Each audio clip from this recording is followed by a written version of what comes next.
प्यारे बच्चों, कैसे हैं आप लोग। आज 24 जून है 2021। पार्ट 3 मानव जनन तंत्र। आज हम तुमको पढ़ा रहे हैं मेल रिप्रोडक्टिव सिस्टम। सिस्टम का मतलब ये होता है कि जब बहुत सारी ग्रंथियां मिलकर के किसी कार्य में सहयोग करें और उस कार्य को पूरा करें तो उसे हम कहते हैं सिस्टम। तो मानव का जो जनन तंत्र है यह अकेले एक ग्रंथि के बदौलत पूरा नहीं होता। इसमें बहुत सारी ग्रंथियां सहायता करती हैं और पूरा एक सिस्टम कंप्लीट करती हैं। तो आइए हम लोग देखते हैं, समझते हैं। बड़े सरल ढंग से हम आपको बता रहे हैं, समझने का प्रयास करिए कि मनुष्य हमने बताया था कि एक लिंगी होता है, नर अलग होता है, मादा अलग होता है। तो आज हम मानव का यानी मेल का रिप्रोडक्टिव सिस्टम सरल ढंग से आपको बता रहे हैं।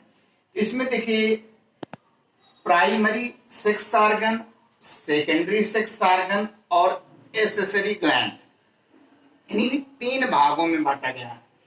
प्राइमरी सेक्स ऑर्गन जो मेल का होता है वो टेस्टीज होता है, हिंदी में कहते हैं वृषण, टेस्टीज होता है।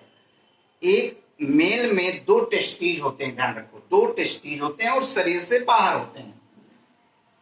इन टेस्टीज का कार्य होता है गैमीट्स का निर्माण करना, फॉर्मेशन ऑफ गैमीट, जिन्हें स्पर्म कहते हैं, यानी शुक्राणु टेस्टीज में ही बनते हैं। इसके अलावा मेल हार्मोन्स भी टेस्टीज से निकलता है, टेस्टोस्टेरोन, जिसकी वजह से मेल में मेल के लक्षण आ जाते हैं, युवा अवस्था आ जाती है, दाढ़ी मूछें आ जाती हैं, सीने में बाल आ जाते हैं, आवाज में भारीपन आता है, यौवना अवस्था आ जाती है। ये मेल हार्मोन टेस्टोस्टेरोन का कार्य जो टेस्टिस से निकलता है। दूसरा है सेकेंडरी सेक्स ऑर्गन।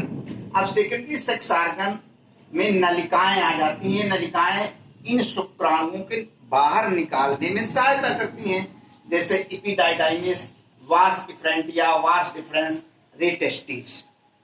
इसके बाद आ जाती एक्सेसरी ग्लैंड। इनको हेल्पिंग सेक्स ग्लैंड भी कहते हैं, क्योंकि इनके बिना ये शुक्राणु पूरे नहीं होते हैं। शुक्राणु को जीवित रखने के लिए ये पोषण, न्यूट्रिशन में बहुत मदद करते हैं, परिपक्वन में मदद करते हैं, उनको प्रौढ़ बनाते हैं, उनमें ये ग्लैंड सहायता करती हैं। इसके बाद उनको शरीर से बाहर निकलने में भी ये करती हैं। ये हैं सेमिनल वेस्किल, प्रोस्टेट ग्लैंड और कॉपरिंग ग्लैंड्स। इतनी बात समझ में आ गई।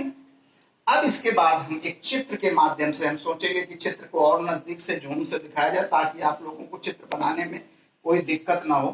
तो ये है, देखिए मेल का रिप्रोडक्टिव सिस्टम। ये इम्तिहान में बहुत पूछा गया है, कक्षा 12 में give the suitable diagram of male reproductive system.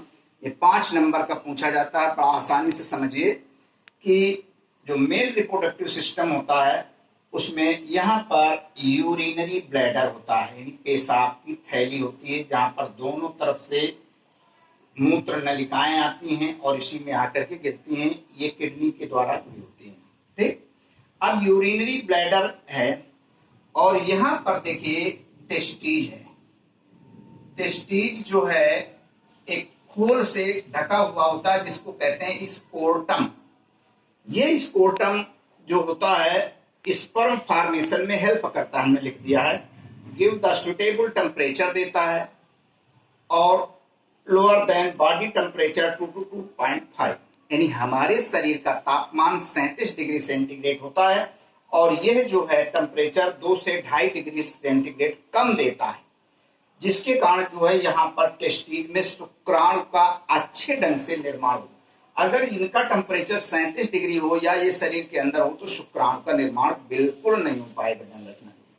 इसके बाद इन्हीं टेस्टीज से निकली होती बहुत सारी नलिकाएं जिनको कहते हैं एपिडाइडाइमिस और वास डिफरेंस, और फिर ये आगे चल करके जो है यहाँ पर यूरिनरी ब्लैडर में आती हैं। यहाँ पर देखिए पहली जो है एक्सेसरी ग्लैंड मिलती है सेमिनल वेस्किल, ये फ्लूइड बनाती है। सेमिन है वीर का 80% भाग सेमिनल वेस्किल में बनता है। इसके बाद आती है प्रोस्टेट ग्लैंड। प्रोस्टेट ग्लैंड जो होता है यूरिनोजेनाइटल कहा गया है क्योंकि इसी से यूरिन भी निकलता है और इसी से जेनाइटल मटेरियल निकलता है, इसीलिए इसको यूरिनोजेनाइटल ट्रैक्ट कहते हैं, यहाँ से निकलता है। तो इसके जो अम्लीयता को क्षारीयता बनाने का कार्य है प्रोस्टेट ग्लैंड का। और जो कॉपरिंग ग्लैंड है तीसरी जो है, ये जो है लुब्रिकेट करती है, मूत्र मार्ग को चिकना बनाती है। इसके बाद यहाँ से आकर के आगे होती है फोरस्किन, जो कि मेल का पेनिस में कॉपुलेटरी आर्गन्स है, सेक्स में सपोर्ट करता है और डिस्चार्ज होने में स्पर्म को बाहर करता है। इस प्रकार से इस चित्र को आप अच्छे ढंग से समझ लीजिए। समझने के बाद इसको बनाने का अभ्यास कीजिए। जब कई बार इस चित्र को आप बनाएंगे तो बिना देखे बना लेंगे, अभ्यास करेंगे इम्तिहान में। ठीक है, धन्यवाद।